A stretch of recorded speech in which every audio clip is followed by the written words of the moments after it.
One of these two soccer leagues just made a $325 million bet on a single expansion team. The other one has a fan base so loyal, it's basically genetic. Only one of them can be better in 2026, and for the first time in soccer history, that's actually a fair fight. For 20 years, this wasn't even a debate. Liga MX won every time. Better players, better crowds, better trophies. MLS was the little brother nobody invited to the real party, but 2026 changed the math. The World Cup just came through North America. Money is moving, rosters are shifting, and a new head-to-head tournament is putting these leagues in the same room every single summer, whether they like it or not. So which one's actually better right now? Not 10 years ago, not in your uncle's opinion from 2015. Right now, in 2026. Stick around, because the answer isn't what you'd guess. And by the end of this video, you're going to know exactly what each league does better and where the gap is closing fastest. Section 1. The history nobody can argue with. Let's set the table first. Liga MX has been running since 1943. That's not a typo. MLS didn't even exist until 1996. For most of that time, this wasn't a rivalry. It was a mismatch. Mexican clubs were winning continental trophies year after year. American soccer was still trying to convince people it wasn't just a suburban youth sport. In theory, that history gap should still matter today. In practice, it's shrinking fast, and that's the whole story of this video. Section 2. Who's actually better on the field? Here's where it gets interesting. If you ask most scouts and coaches, they'll still give the technical edge to Liga MX. Liga MX generally plays the better soccer. More one-touch passing, more technical comfort under pressure. It's the difference between a league raised on possession and a league raised on athleticism. MLS has closed that gap, but it hasn't erased it. You know the type of player MLS still gets a lot of. The guy who's explosive, physical, hard-working, but maybe a little rough around the technical edges. Liga MX tends to produce the smoother, more composed player. This sounds simple. It isn't, because on the business side, the story flips completely. Section 3. Who's actually making more money? This is where MLS starts winning arguments. MLS clubs are worth more money, a lot more, in some cases. Take the two biggest domestic clubs in each league. LAFC is valued somewhere near $1 billion,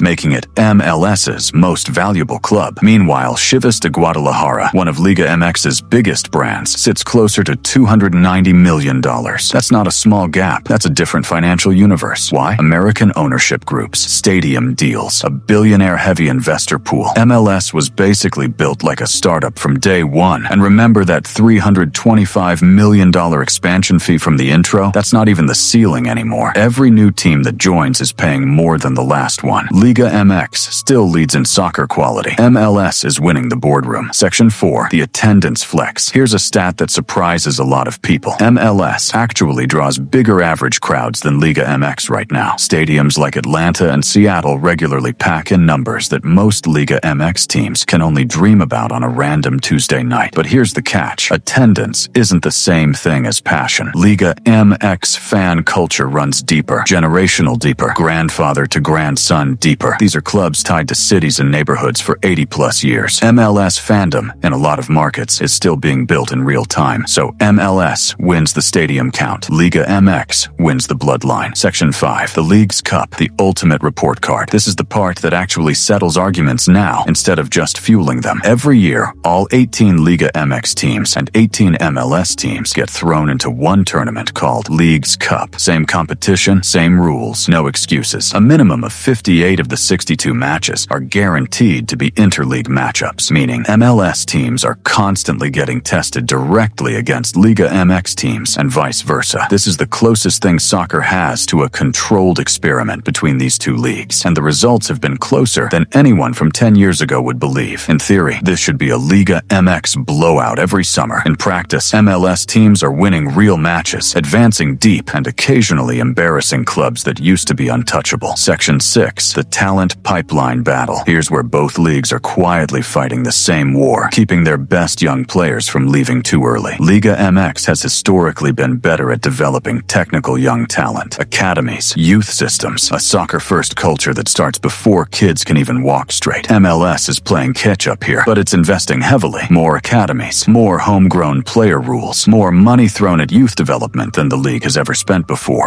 This sounds like a small detail. It isn't, because whichever league wins the development race in the next 10 years basically wins the long-term argument. Section 7. The World Cup Effect. You can't talk about 2026 without talking about the World Cup. Hosting the tournament across the US, Mexico, and Canada was, without exaggeration, the biggest soccer moment North America has ever had. Mexico advanced to the knockout rounds as a co-host nation, which is a massive point of pride for Liga MX's talent pipeline. But the exposure boost afterward is expected to hit MLS even harder, simply because it's the domestic league trying to convert new fans into long-term subscribers. Translation: Liga MX got the short-term glory. MLS might get the long-term audience. Section 8. So, which league is actually better? Here's the honest answer, and I promise it's not a cop-out. If you want pure soccer quality, technical play, passing, and generational fan culture, Liga MX still takes it in 2026. If you want financial muscle, growth trajectory, stadium energy, and long-term momentum, MLS is closing in fast, and in some categories, it's already ahead. The gap that used to be obvious, it's basically gone. What's left is a genuine rivalry, and for the first time ever, that rivalry has real stakes attached to it every single summer. So back to that opening question. Which league is actually better in 2026? The real answer is this. Liga MX still has the better soccer, but MLS has the better business. And that combination is exactly why this rivalry is only getting louder from here. Here's a prediction for you. Within 5 years, this won't even feel like an argument about which league is better. It'll feel like one connected soccer ecosystem, and Leagues Cup is the bridge that's building it right now. So, which side are you on? Drop it in the comments. Liga MX loyalist or MLS believer. And if you want more breakdowns like this, hit subscribe, because this rivalry is just getting started.